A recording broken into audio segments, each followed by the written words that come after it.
राज्यभरातील शेतकऱ्यांसाठी आज दिवसभराच्या महत्त्वाच्या ठळक आणि झटपट बातम्या। अनुदान खात्यात जमा पण हातात मिळाले नाही, शेतकऱ्याचे खाते ॲट होल्डमध्ये अडकले। शेतकऱ्याकडून थकबाकीबाबत घेतले जात आहेत हमीपत्र, पैसे आल्याची नोंद मात्र काढता येईना।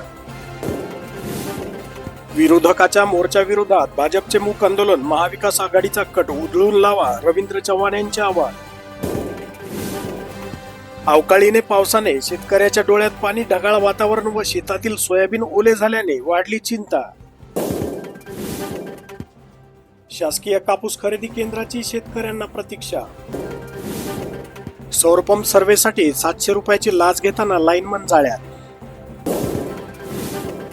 भंडारा जिल्ह्यात परतीच्या पावसाने हाहाकार, 43,000 शेतकरी आर्थिक संकटात।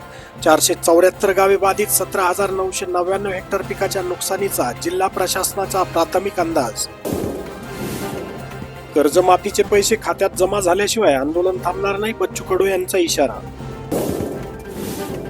वारंवार कर्जमाफी मागायला शेतकरी भिकारी नाहीत, खासदार राजू शेट्टी यांचे अजित पवारांना प्रत्युत्तर। 8-10 महिन्यापासून शेतकऱ्याचा 7-12 कोरा करा या मागणीसाठी आम्ही सगळे आंदोलन करत होतो।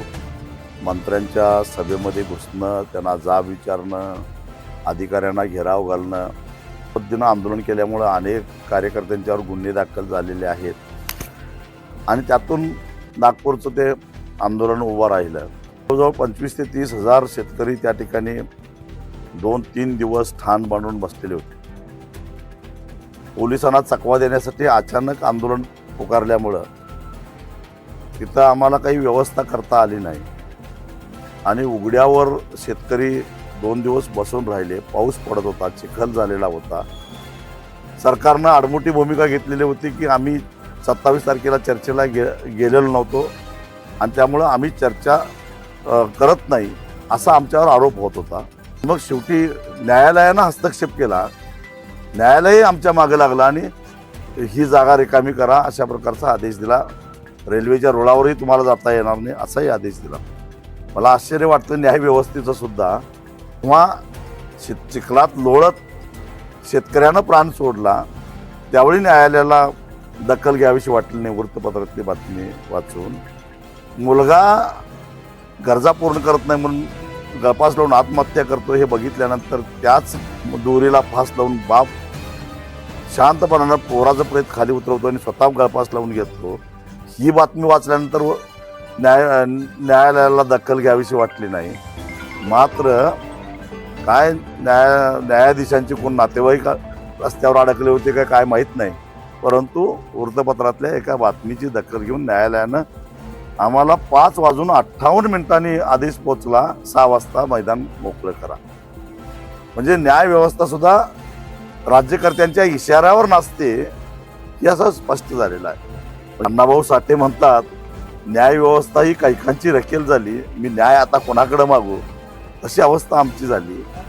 आणि अशा परिस्थितीमध्ये मग सरकारनं 2 मंत्र्यांना पाठवून आम्हाला चर्चेचं निमंत्रण दिलं।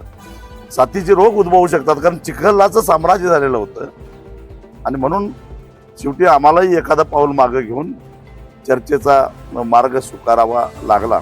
अनेकांनी उलटसुलट प्रतिक्रिया व्यक्त केल्यात मला माहिती आहे, पण घरात बसून प्रतिक्रिया व्यक्त करणं सोपं आहे, पण प्रत्यक्षामध्ये तिथं जे आले होते आणि त्यातले बहुतेक बरेच दिव्यांग होते ते हातायला तयार नव्हते।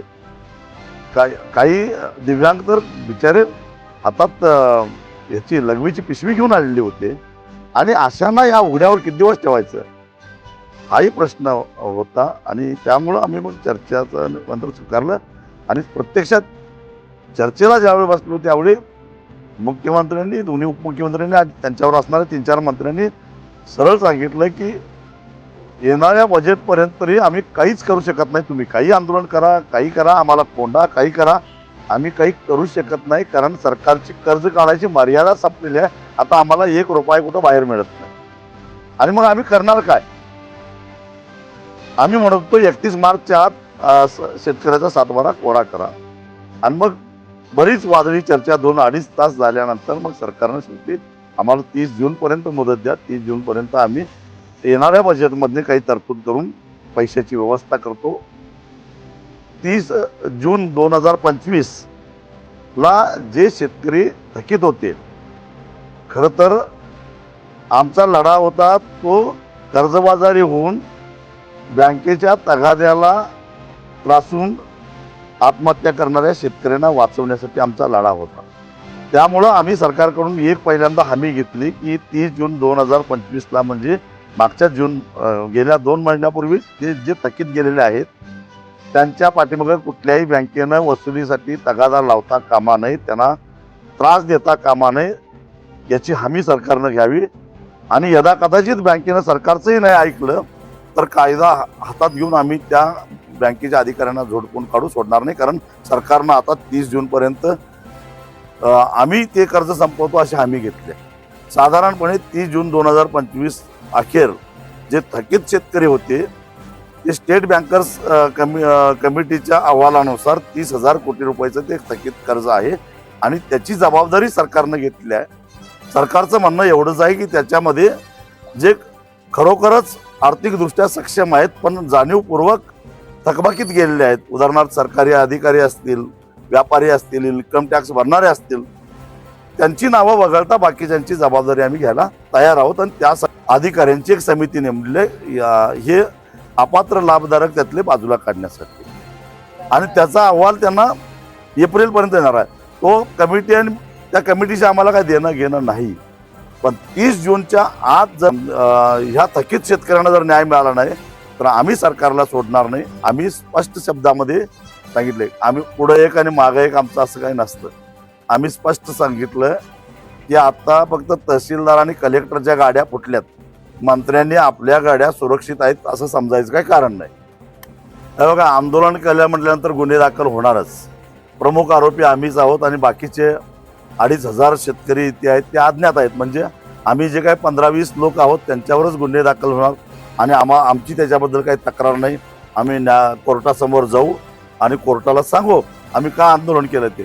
जर आमच्या डोळ्यासमोर शेतकरी मरत असतील, आत्महत्या करत असतील तर आम्ही का कायदा हातात घेऊ नये. महात्मा गांधींनी आम्हाला सविनय सत्याग्रह शिकवलेला आहे आणि त्याच मार्गाने आम्ही केलेला आहे.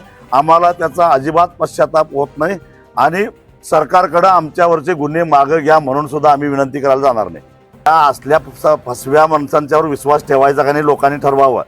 एकदा विश्वास ठेवूनच ही वेळ आलेली आहे. राज्याच्या आर्थिक स्थितीचं पार वाटोळं करून टाकलं या लोकांनी आणि अशांच्यावर जर का पुन्हा लोक विश्वास ठेवणार असतील तर परमेश्वरा या लोकांचं तू संरक्षण कर एवढंच म्हणेन मी. हे कार्यक्रम अजितदादांचा नाही, मी जसा पाहुणा आहे तसं अजितदादा सुद्धा पाहुणे आहेत. शेतकरी काही भीक मागत नाही, मान्य आहे मला अजितदादांचं की, पण त्यासाठी पहिल्यांदा सरकार म्हणून अजितदादांनी एक व्यवस्था करावी. या महाराष्ट्रातल्या एकाही शेतकऱ्यावर उत्पादन खर्चापेक्षा कमी किमतीमध्ये शेतीमाल विकण्याची वेळ येणार नाही अशा प्रकारची धोरणं तयार करावीत. आम्ही काय भिकारी नाही त्यांच्याकडे सारखं कर्जमाफी मागायला. अतिवृष्टीच्या अनुदानाला केवायसीचा अडसर, शेतकऱ्यासमोर नवे संकट, तांत्रिक अडचणीचा सामना करावा लागणार. आधी मतदार याद्या सुधारा, नंतर निवडणुका घ्या, सत्तेच्या मोर्चातून महाविकास आघाडीची एकमुखी मागणी. अकोला जिल्ह्यातील अतिवृष्टीग्रस्त 7,000 शेतकऱ्याच्या मदतीसाठी आणखी 5 कोटी. याद्या अपलोड नंतर खात्यात जमा होणार मदत. कर्जमुक्ती द्या, फेरपंचनामे करा. मडे वडगाव येथे अहिल्यानगर 2 रस्त्यावर शेतकऱ्याचे रास्ता रोको आंदोलन, वाहनांच्या रांगा. पीएम किसानचे 2,500 शेतकरी निराधार, 1406 केवायसी प्रलंबित. केंद्र शासनाकडून मिळणार 21वा हप्ता. आधार सीडिंग न केल्यास लाभापासून राहावे लागेल वंचित. राज्य सरकारला विविध योजनांसाठी तब्बल 1 लाख कोटी रुपये खर्च करावे लागतात. यामुळे यावर्षी कर्जमाफी करणे अशक्य असून पुढील आर्थिक वर्षात कर्जमाफीबाबत योग्य निर्णय घेऊ असे स्पष्ट मत कर्जमाफीबद्दल मुख्यमंत्री अजित पवार यांनी शेतकऱ्यांना मार्गदर्शन करताना व्यक्त केले.